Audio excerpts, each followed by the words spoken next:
Info के नाज़रीन अस्सलाम वालेकुम। आज की वीडियो में आपको बताएंगे कि कैसे मोदी को मुसलमानों से पंगा लेना महंगा पड़ गया। उम्मत मुसलमा की गैरत आखिरकार जाग गई। मोदी सरकार को पल भर में बड़ा झटका देकर रख दिया। अहम तरीन इस्लामी मुल्क ने भारत को बड़ा सरप्राइज दे दिया। लाखों भारतीयों को चंद लम्हों में ही अपनी सरजमीन से बेदखल करने का हुक्म जारी कर दिया। मोदी सरकार की हर तरह की मिन्नतें इसके काम न आईं। भारत के वजीर आजम नरेंद्र मोदी और मोहम्मद बिन सलमान की दोस्ती एक सवालिया निशान बन गई। अपनी गैरत के मामले पर किसी किस्म की कोई सौदेबाजी नहीं करेंगे। अरब मुल्क ने भारत को तिगनी का नाच नचा दिया। वीडियो के आखिर में आपको ये भी बताएंगे कि कुवैत और कतर ने मोदी सरकार को कौन सा अल्टीमेटम दे दिया है और किस तरह भारत इन दो ममालिक के सामने बेबस होकर रह गया। वीडियो में आगे बढ़ने से पहले नए आने वाले दोस्तों से गुजारिश है कि चैनल को सब्सक्राइब कर लें और घंटी के निशान को जरूर दबाएं। वीडियो को व्हाट्सएप ग्रुप्स और फेसबुक पर भी जरूर शेयर कर दें। नाज़रीन अकराम, नरेंद्र मोदी ने जब से तारीखी बाबरी मस्जिद की जगह पर राम मंदिर का संग बुनियाद रखा है, तब से मोदी सरकार की मुश्किलात में इजाफा होता जा रहा है। मोदी सरकार को अंदरूनी महाज के साथ साथ बैरूनी महाज पर शिकस्त की धूल चटना पड़ रही है। कुवैत ने अहम तरीन ऐलान करके मोदी पर बिजलियां गिरा दी। अहम तरीन इस्लामी मुल्क ने भारत को आखिरकार घुटने के बल बिठा दिया। लीडर हो तो ऐसा जिसने उधार रखने की बजाय उसी वक्त मोदी सरकार के साथ हिसाब बराबर कर दिया। कुवैत ने पहले ही झटके में मोदी के सारे मंसूबों को मलियामेट करके रख दिया। कतर ने भी कुवैत के नक्शे कदम पर चलते हुए भारत को हैरान कर दिया। कतर और कुवैत ने मिलकर मौजूदा हालात में मोदी के दोस्तों सऊदी अरब और मुत्तहिदा अरब अमारात को भी करारा थप्पड़ रसीद कर दिया। भारत में 100 बिलियन से ज्यादा की सरमायाकारी के ख्वाब को हकीकत में बदलने का ख्वाब देखने वाले मोहम्मद बिन सलमान और शेख ज़ायद अल नहयान दंग रह गए। आलमी वबा की बदतरीन सूरत हाल से कम वक्त में निपटने पर पाकिस्तान ने मेला लूट लिया। बांग्लादेश और भारत में बिगड़ती हुई आलमी वबा की सूरत हाल का फायदा सबसे ज्यादा पाकिस्तान को होने लगा। बड़े बड़े ममालिक ने दुनिया के अमीर तरीन शख्स बिल गेट्स के बयान के बाद देर पा सरमायाकारी करने का ऐलान कर दिया, जबकि कुछ दोस्त अरब ममालिक अपना सारा पैसा भारत में डुबोना चाहते हैं। लेकिन इससे पहले हम आपको बताते हैं कुवैत के बारे में।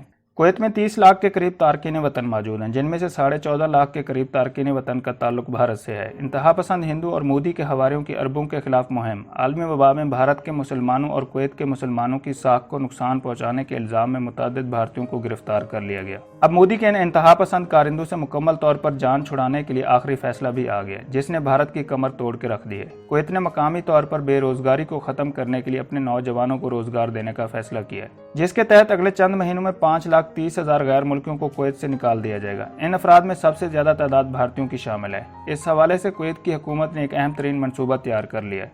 अरब मीडिया के मुताबिक कुवैत के वजीर बराए समाजी और इक्तिसादी अमूर मरियम अकील ने पार्लिमानी इजलास के दौरान कुवैत की आबादी और तारकीन वतन की आबादी में तवाज़ुन को बरकरार रखने के लिए एक अहम तरीन मनसूबे का जायजा लिया, जिसके बाद ये अहम तरीन फैसला किया गया कि सबसे पहले मुमलिकत में गैर कानूनी तौर पर मुकीम तारकीन वतन को मुल्क से बाहर निकाला जाएगा, जिनकी तादाद 1,20,000 से ज्यादा बनती है। इसके साथ साथ 60 बरस की उम्र से ज्यादा के तारकीन और मुस्तकिल तौर पर मुख्तलिफ बीमारियों में मुब्तला रहने वाले गैर मुल्की वर्करों को मुलाजमतों से फारिग करके इन्हें वापस अपने मुल्क में भेज दिया जाएगा। ऐसे अफराद की तादाद 1,50,000 के करीब बनती है, जबकि 90,000 से ज्यादा अनपढ़ या फिर मामूली तालीमी काबिलियत रखने वाले गैर मुल्कियों को भी फारिग कर दिया जाएगा।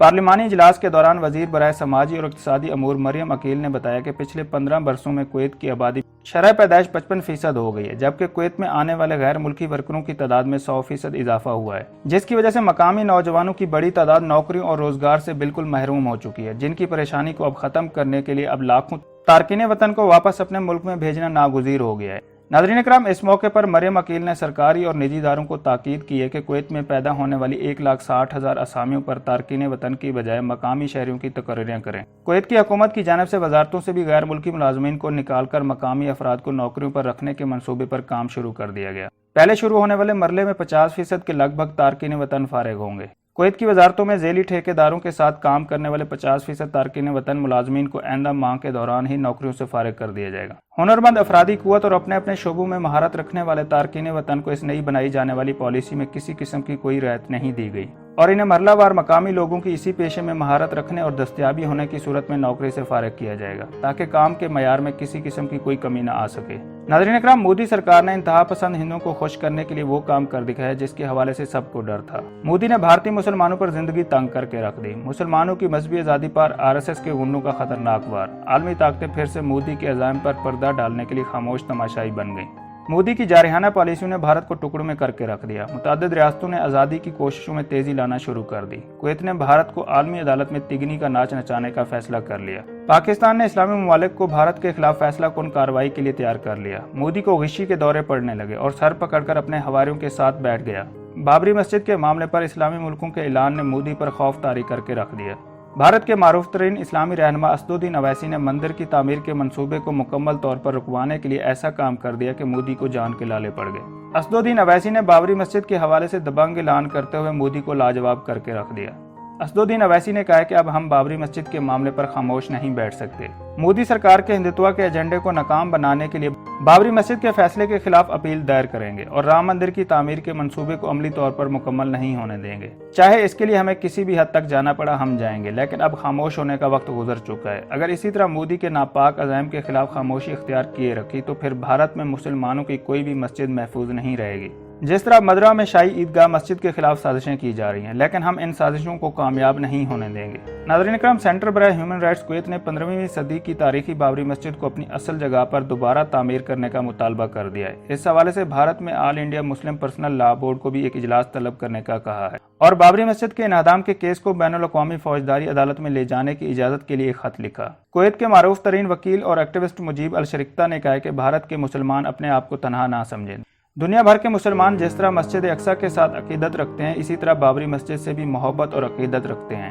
امت مسلمہ تب تک خاموش نہیں بیٹھے گی جب تک انصاف نہیں ہوگا، جبکہ بابری مسجد کی تعمیر نو دوبارہ اس جگہ پر نہیں کی جاتی جہاں پر اسے غیر قانونی طور پر شہید کیا گیا تھا۔ انہوں نے کہا کہ میں مسلمانوں اور ان کی مذہبی آزادی کے اوپر قدغن لگانے والوں کے خلاف کھڑا ہوں، اور انہوں نے اپنے خط میں کہا ہے کہ وہ انصاف کے حصول کے لیے آخری حد تک جائیں گے، اور اگر انہیں اس کے لیے کسی قسم کی بھی قیمت چکانا پڑی تو وہ گریز نہیں کریں گے۔ انہوں نے بابری مسجد کے انہدام کو عالمی سطح پر مذہبی اور انسانی حقوق کی پامالی کا مسئلہ قرار دیا ہے۔ انہوں نے آل انڈیا پرسنل لا بورڈ کو اپنے خط میں مخاطب کرتے ہوئے لکھا کہ میں عرب ممالک کے مسلمانوں کی طرف سے آپ کو یہ اہم ترین خط لکھ رہا ہوں، اور جن کو دو وجوہات کی وجہ سے تکلیف ہوئی ہے۔ سب سے پہلے ہندو نے اس وقت کی نرسما راؤ کی حکومت کی سرپرستی میں بابری مسجد کو شہید کر دیا تھا، اور انہوں نے اپنے خط میں دوسری اہم بات یہ بتائی ہے کہ بابری مسجد ایکشن کمیٹی کی جانب سے ہندوستان کے مسلمانوں کے بنیادی حقوق کی اس طرح وحشیانہ خلاف ورزی کے جواب میں نہایت ہی نرم مزاج اور آدھے دل کے ساتھ دفاع کیا گیا، جس کے نتیجے میں بھارت کی سپریم کورٹ میں ناقابل شکست قانونی جنگ کو ضائع کر دیا گیا۔ اپنے خط میں کویت کے وکیل نے لکھا ہے کہ اس کے علاوہ ہندوستان کی مسلم اقلیت کی تشویش کا معاملہ ہونے کے ساتھ ساتھ یہ عالمی سطح پر مذہبی اور انسانی حقوق کی خلاف ورزی کا بھی بہت بڑا مسئلہ ہے۔ میں آپ سے صرف ایک گزارش کر رہا ہوں کہ فوری طور پر باڈی کا اہم ترین اجلاس بلا کر ہمیں بابری مسجد کو بھارت کے چنگل سے آزاد کروانے کی ذمہ داری دے۔